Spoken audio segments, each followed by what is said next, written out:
Hola, muy buenas a todos los asistentes a estas maravillosas jornadas de literatura medieval. Mi nombre es Javier Santamarta del Pozo. Tengo que dar las gracias antes que nada al Camino Secular de Santiago por esta invitación y a don Santiago Guerrero, que es con el que he tenido además una relación en la que nada más que puedo agradecerle el que haya puesto pues esta confianza en que yo sea uno de los ponentes de una idea magnífica, maravillosa. Yo creo que cuando además estamos hablando de literatura medieval o aspectos así, no sé, pues nos parece que nos va una cosa un poquito pesada, un poquito así, muy tipo, qué pesado, ¿no? Esto, una cosa muy antigua. Ahora que el mío sí, ¿no? El libro del Mon Amor, parece que estamos otra vez en la selectividad, ¿no? La época del bachillerato. Y sin embargo, pues no nos damos cuenta de que lo que estamos es desconociendo o dejado de lado algo que a lo mejor sí, lo estudiaríamos y que tenemos y que está mucho más presente en nuestro día a día, en nuestra historia. Van a ser unas jornadas y estarán siendo magníficas, con unos ponentes espléndidos, en las que se van a tratar muchísimos temas, pero son temas que están en nuestro día a día. Cuando encendemos Netflix, cuando estamos viendo HBO, pues no nos damos cuenta de que, caramba, si están ahí esa literatura medieval en tantas series, en tantas cosas, hasta el propio Cid, ¿no? Que la hizo también Amazon, pero muchas de las historias que hay pues vienen de las grandes sagas de esa literatura que hoy la dejamos un poquito de lado. A lo mejor la más conocida sea la del ciclo artúrico, es un clásico y que además ha inspirado a tantísimos autores, escritores, creadores de contenido, ahora como se diga. En mi caso yo me voy a centrar en lo que fue su influencia y la influencia no solamente de la literatura medieval, sino específicamente la literatura de los libros de caballerías en el que será conocido como el siglo de los descubrimientos, en esos conquistadores y navegadores que van a tener a la literatura de caballería, a los libros de caballería como sus grandes referentes. Claro, aquí hay un cambio siempre cuando se llega a esta edad moderna, entre el medievo, la época medieval, ¿cuándo va a acabar? ¿No? Hay quien habla de la caída de Constantinopla, hay quien va a hablar pues del descubrimiento de América, claro, hay quien no le gusta hacer esas dicotomías, sobre todo porque parece que estamos hablando de un momento dado muy o de momentos muy europeos o centrados eso, en lo que se llama el eurocentrismo. Bueno, estoy de acuerdo. Lo que pasa es que ese descubrimiento, 1492, el descubrimiento de América, el encontrarnos con algo que no se pensaba que se iba a encontrar, que no se iba a descubrir, pero fue una realidad y el descubrimiento se produce como tal, ya que se descubre, esto es, se descubre ante quienes desconocían de esa existencia. O sea, la gracia no está en ir, como fueron los vikingos o dirían los fenicios, sino en volver y contarlo. Bueno, pues eso se produce en 1492 y ahí sí que ya el mundo se convierte en global. Y ese mundo global tiene que estar de alguna manera, bueno, pues nominarlo. Hay que empezar a buscar cómo nominar eso que hemos encontrado y que nos vamos encontrando, eso que se va descubriendo o que se va conquistando. Y para esto nos van a ayudar pues los que son los bestsellers de la época.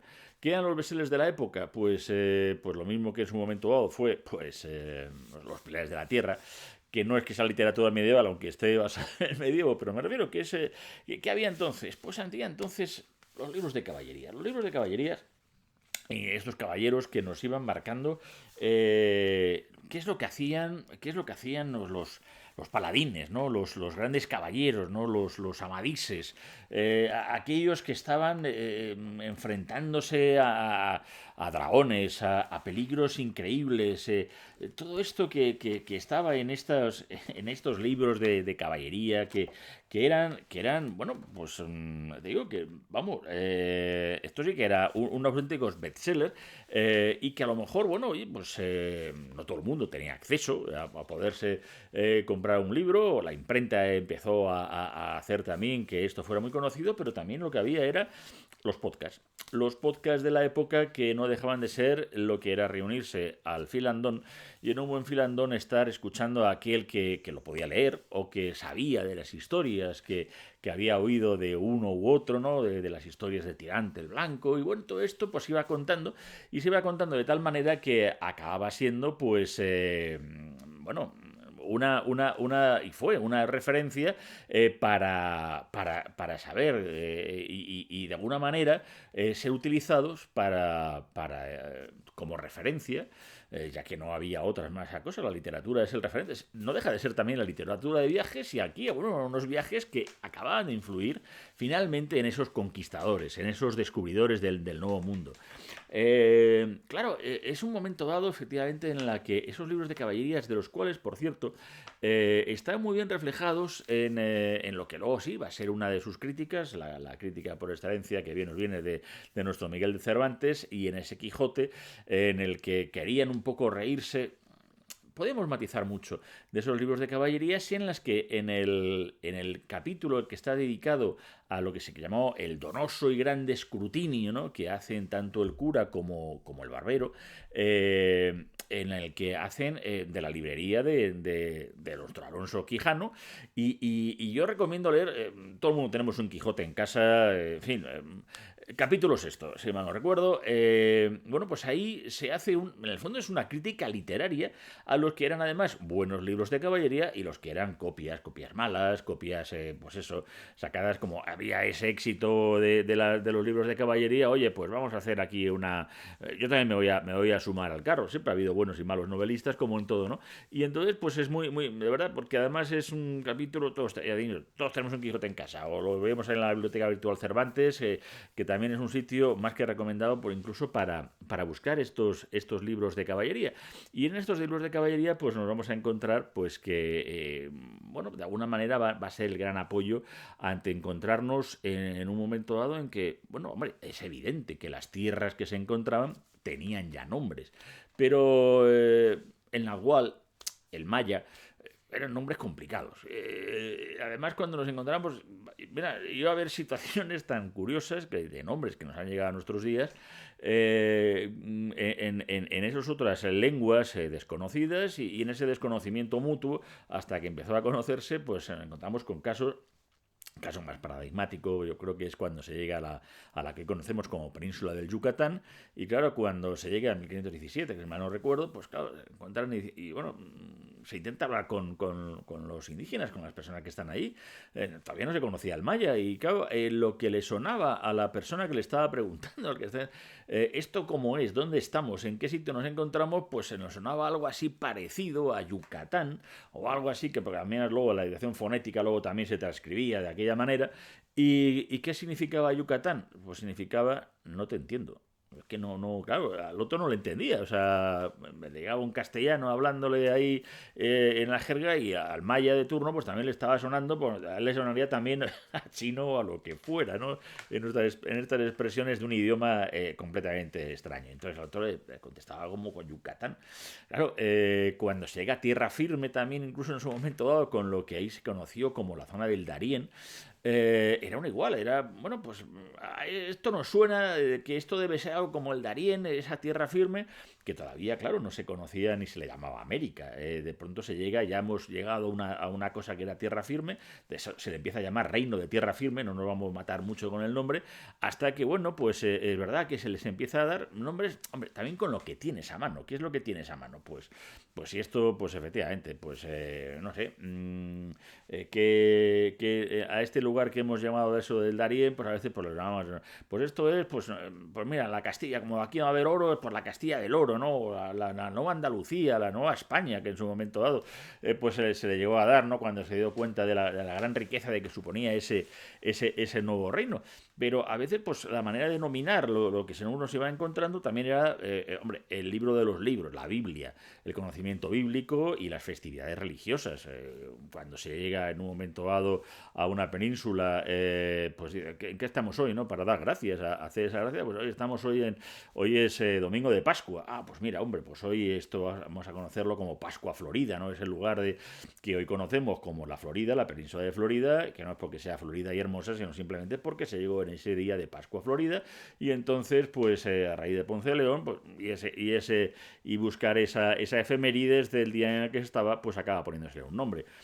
No, esos nombres incluso pues con advocaciones de tipo mariano o de tipo religioso, lo vemos muy claro, por ejemplo, en una población que es el pueblo de Nuestra Señora, de la Reina de los Ángeles, de Porciúncula, o Porciúncula, perdón, es que me cuesta muchísimo pronunciar, pero claro, porque era el río que estaba ahí en la zona, entonces a Nuestra Señora Reina de los Ángeles, pues se le quiso dar esa vocación, hoy la vamos a conocer con Los Ángeles, y los ingleses, los anglosajonos, mejor dicho, los llaman simplemente LA, ¿no? LA.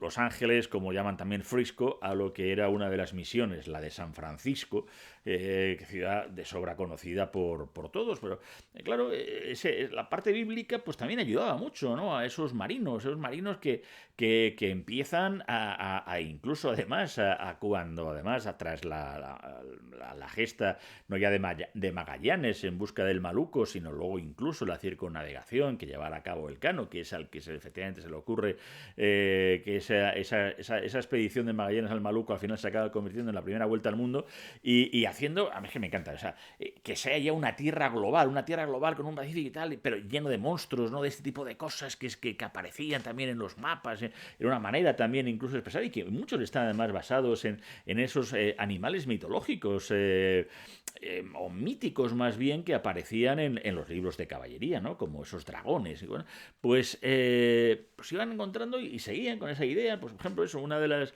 clásicas eran diciendo, vamos a llegar, mira, esto seguramente en estas riquezas es el lugar donde venían las riquezas que le llegaban al rey Salomón.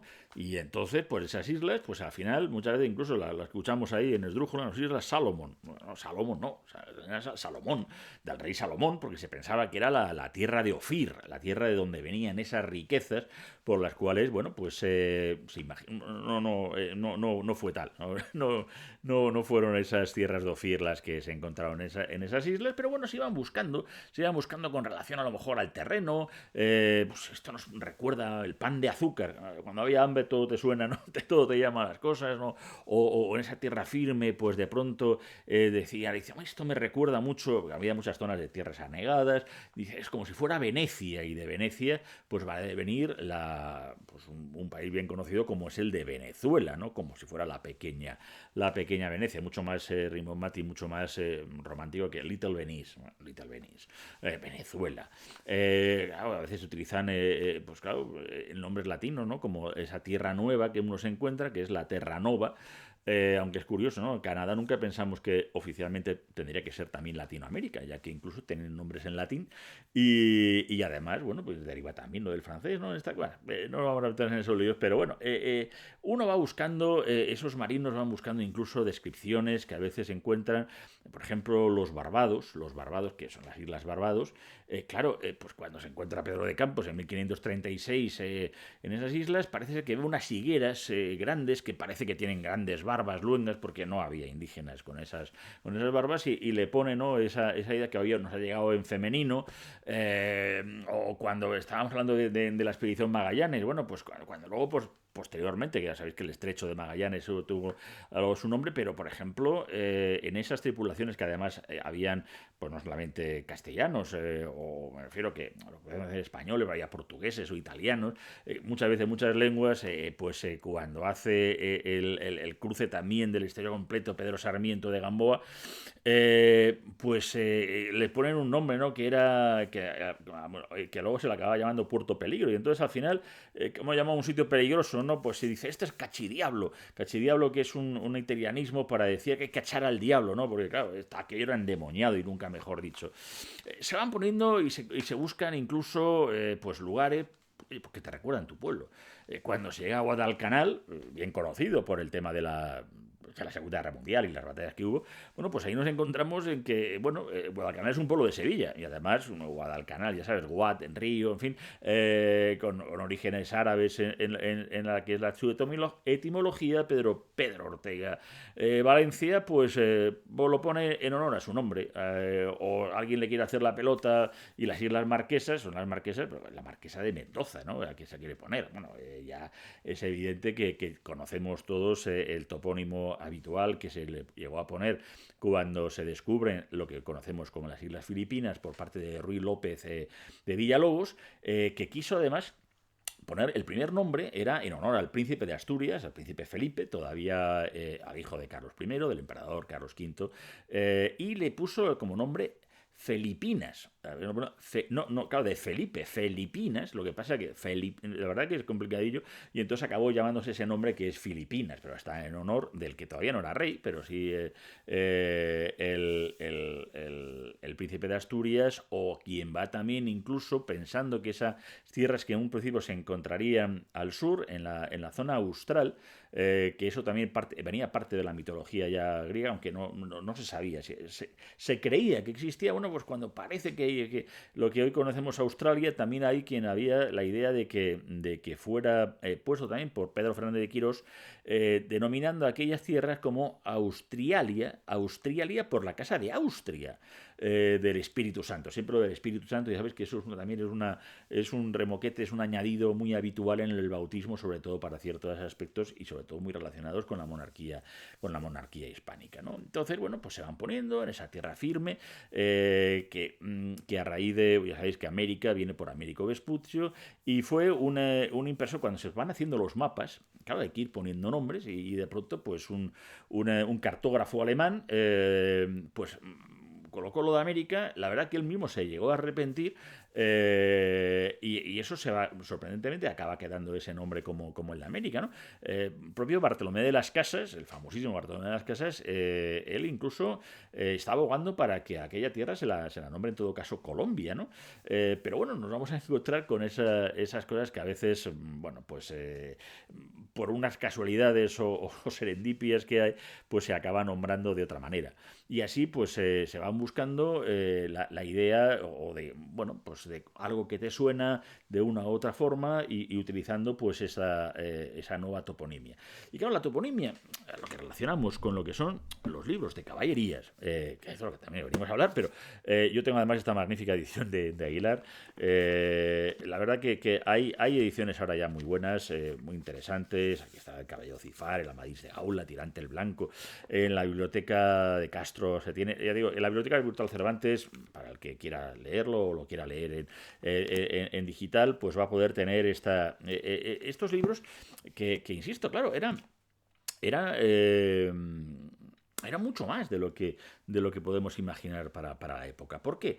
Porque, bueno, va cambiando un poco la idea también, porque en un momento dado son herederos también de la época, y esa lucha, por ejemplo, que se tenía entre caballeros cristianos y europeos, o, bueno, pues como era el Amadís, ¿no? El Amadís de Gaula, pues también se va a aparecer el enfrentamiento también entre esos cristianos y paganos. Es verdad que en un principio, cuando se pensaba paganos, se pensaba en musulmanes, y eso también va a influir, pero a partir de las sergas de Espladián, un libro que veremos también que va a influir mucho en lo que va a ser la toponimia, bueno, pues esos libros, que además crearán series, o sea, todo esto va a hacer que se convierta en una serie de libros y más libros, que además van a haber amadises no solamente españoles, sino italianos, alemanes, franceses, en muchos libros de caballería, y entonces van a ser reutilizados. ¿Por qué? Porque es que las novelas de caballería van a ejercer una influencia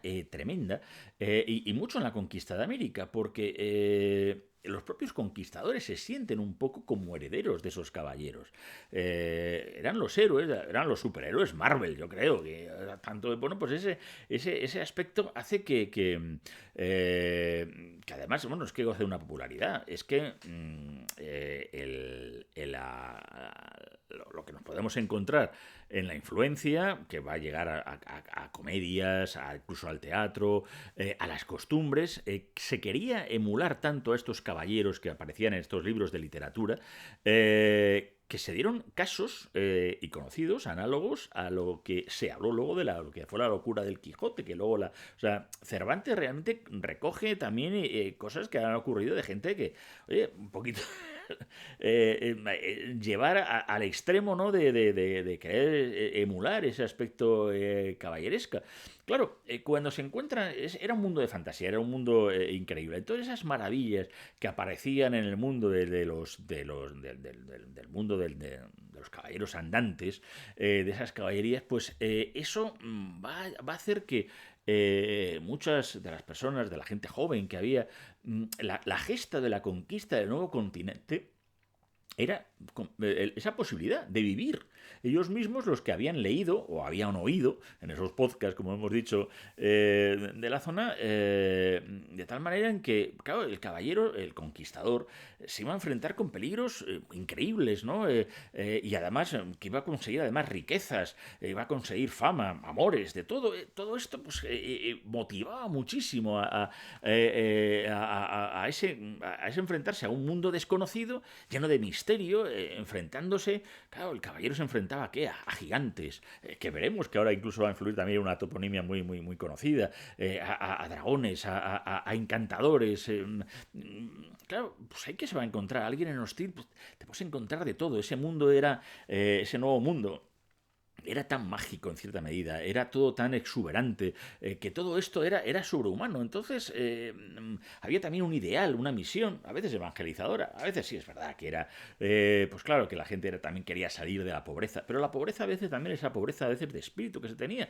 Y el tener una idea no sé, eso, de vivir esa aventura y no de una manera de quedarse en casa solamente leyéndola, bueno, pues se llega a decir que esta figura y este ideal caballero se llega a exportar, o sea, e incluso se toman en países, se dice que incluso en Inglaterra, en las figuras de Walter Raleigh y John Smith, ¿no? O sea, bueno, es una cosa que nos sorprende, pero en un momento dado se llega a hacer se llegan a pintar a los que en este momento son los protagonistas de esa conquista o de esos descubrimientos como caballeros andantes, como caballeros. Por ejemplo, hay una alegoría de Magallanes realizada por un artista flamenco, Jan van der Straat, en el siglo XVI, donde se aparece a un marino bueno, portugués, nacionalizado castellano, español, porque la gesta es evidentemente que está auspiciada por la corona española, como un caballero totalmente armado y una manera en que aparece pues como el gran caballero también la figura del caballero andante. Bueno, pues claro, en los libros de caballería cabe toda la fantasía. Caben las aventuras y las historias donde se puede uno imaginar ese El Dorado, esas figuras de Cíbola, esas ciudades de Cíbola fascinantes. Entonces, claro, esto hace que incluso nos encontremos que hay una relación tan directa como, por ejemplo, la que tiene Feliciano de Silva, que es autor de unos también de unas versiones del Amadís y que fue padre de un conquistador, o sea, claro, lo había vivido, ¿no? Que es Diego de Silva y Guzmán. Es curioso cómo también vamos a encontrarnos que algunos de los protagonistas van a ser también escritores. La relación entre el milite español entre la milicia y la pluma realmente es un caso muy sorprendente el que se ha dado en España. He citado antes a Cervantes, que todos sabemos que fue conocido en el Manco de Lepanto por la lucha que tuvo, por la participación en la más alta ocasión que vieron los siglos, ¿no? que fue la de Lepanto. Pero ahí está también Lope de Vega, y Lope de Vega estuvo luchando en aquella empresa de Inglaterra, en la llamada Armada Invencible, que no los llamaban así los ingleses, lo de Armada Invencible, ellos nos llaman siempre la Armada o de Spanish Armada. Pero bueno, el asunto está en que estuvo ahí, bueno, pero es que están ahí Calderón de la Barca, el Inca Garcilaso, Aldana, el capitán Aldana, en la época de Felipe II. Es curiosa esa relación tan ligada entre la pluma y la milicia en España. Y bueno, hay uno también, Gonzalo Fernández de Oviedo, que bueno, se llega a conocer como el Plinio del Nuevo Mundo también, por la obra que iba haciendo. Bueno, pues no solamente se dedicó a hacer una obra de tipo cartográfica o científica, claro, empezaba la gente a escribir sobre lo que estaba viendo, sino que va a escribir una novela de caballería, el Don Clarivalte, que además, para colmo, tendría reediciones en vida del autor, lo cual, oye, hoy en día Es complicado tener segundas y terceras ediciones, pues imaginaos en aquella época. Bueno, pues la tuvo ese éxito porque efectivamente eran éxitos que eran necesarios. Cuando América empieza a ser América, y todo lo que va a ser ese nuevo mundo, que no va a haber hospitales y universidades, pero que llega a la imprenta. Y con ellas antes de la imprenta, antes que llegue a la imprenta, que va a llegar además al nuevo mundo décadas después del descubrimiento, no se lleva solamente para hacer Biblia, no, se lleva para hacer novelas. La literatura, vamos, es siempre eso acompañante del viajero, y el viajero quiere leer y quiere seguir leyendo. Y se sabe que antes de la Biblia que llegan, perdón, de la imprenta, van a llegar libros. Bueno, pues hay un profesor, Leonard, que hizo un estudio estadístico sobre qué tipo de libros se iba llevando a la conquista y cuando se iban asentando y iban a empezar a hacer asentamientos y se iban creando pues, bibliotecas, a lo mejor pues, privadas y tal. Bueno, pues hay datos perfectamente documentados en las listas de embarque, claro que había de los catálogos, porque todo se tenía que ver, oiga, aquí que lleva y tal, libros. ¿Y libros de qué? Básicamente de caballerías. O sea, eran los más repetidos, los más frecuentes, lo que más querían seguir leyendo en ese nuevo mundo. Claro, eso va a hacer que a la hora pues, de encontrarse con eso, de dar nombre, lo que hemos estado hablando también, pues nos encontremos con casos, pues los casos más clásicos, por ejemplo, el de las Amazonas, el Amazonas, el río Amazonas. Bueno, pues es verdad que parece ser que hubo un enfrentamiento con una tribu en donde las mujeres estaban luchando. Hombre, esto era clarísimo en que el libro de Orlando Furioso, de Ariosto, 1572, pues ahí habla de esa figura pues, de un país de mujeres guerreras, ¿no? Gobernado por una reina, ¿no? La reina Orontea, que es verdad que es un mito clásico, pero hombre, no creemos que la Ilíada y la Odisea, que Homero fuera uno de los grandes referentes de la lectura clásica. Pero sin embargo, sí que estaba reflejado luego estas Amazonas en este libro que era pues, uno de los bestsellers, este Orlando Furioso. Entonces, claro, la relación es directa. Mujeres, mira, esto va a ser el reino de las Amazonas. Que no es que se creyeran que aquello verdaderamente fuera, pero era su referencia, ¿no? Era la referencia de las que querían hacer más o menos pues esa analogía. Como por ejemplo, antes que había citado un libro también que fue muy, vamos, un exitazo, con todo lo de las sergas de Esplandián. Bueno, pues ahí sirvió porque te hablaba en este libro de una reina, Calafía, que su reino pues iba a dar nombre a lo que conocemos, pues nada más y nada menos que como California. Esta novela de las Sergas de Esplandián, que está escrita por García Rodríguez de Montalvo en 1510, pues aparece ese lugar idílico, imaginario y tal, y entonces los descubridores dijeron, pues esto se parece mucho a lo que hemos leído en este libro, es que me lo recuerda muchísimo, o sea, y entonces, bueno, pues acabaron dándole ese nombre de California, ¿no? Creyéndose que estaban, pues, eso, viviendo esa historia que estaba ahí.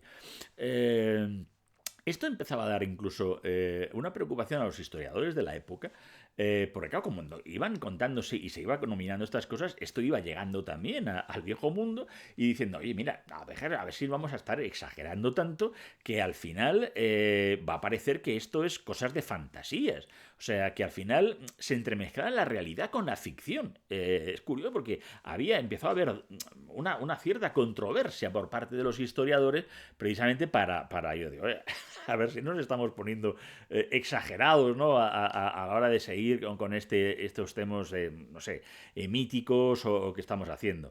Pero bueno, era ya digo, lo habitual y así siguió. Y además, por ejemplo, lo que hablábamos, uno de los más también paradigmáticos en donde se utiliza uno de los libros de caballería es cuando se piensa y cuando se llega por parte de la expedición del Cano Magallanes o de Magallanes Elcano a lo que lo que conocemos como la Patagonia.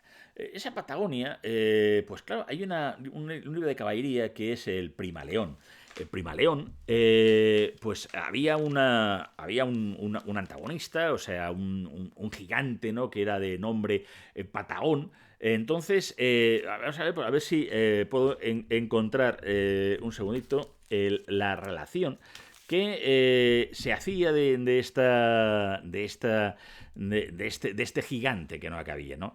Y decía así, dice, y este Patagón dicen que lo engendró un animal que hay en aquellas montañas, que es el más desemajado que hay en el mundo, salvo que tiene mucho entendimiento y es muy amigo de las mujeres. Y esto teniéndolo muy cierto, según salió desmedejado, que tiene la cabeza como de can y las orejas tan grandes que le llegan hasta los hombros y los dientes muy agudos y grandes le salen fuera de la boca retuertos y los pies de manera de ciervo y corre tan liego que no hay quien lo pueda alcanzar. Y alguno que lo han visto dicen de él maravillas. Esto está en el Primaleón y esto es lo que les lleva pues a pensar que esta es y debía de ser por las huellas que encontraron las tierras de los gigantes del reino de Patagón y de ahí se acabó quedando la Patagonia. Pero vamos a ir a una de mis obras favoritas. Una obra tan favorita, yo creo que habría que estudiarla no en historia, sino que habría que estudiarla en literatura, que es la historia verdadera de la conquista de Nueva España, de Bernal Díaz del Castillo. Bueno, Bernal Díaz del Castillo, ya digo que es una obra, os recomiendo. Yo, en mi edición hay bastantes también se puede encontrar, ya, bueno, porque evidentemente ya no tiene derechos, pero bueno, la del quinto centenario es la que yo tengo. Hay algunas cosas, ya cosas muy, muy, muy interesantes, pero es este soldado de Cortés. Tiene varias referentes y una de ellas es que en un momento dado, cuando se encuentra con todo lo que se encuentra, además todo lo que es Tenochtitlán y todo lo que es ese imperio de los mexicas, él dice, nos quedamos admirados y decíamos que parecían a las cosas y encantamiento que cuentan en el libro de Amadís, ese Amadís de Gaula. O sea, lo comentaban entre ellos. Además lo decía, dice, esto es como el Amadís, ¿eh? O sea, es que esto es igual, ¿no?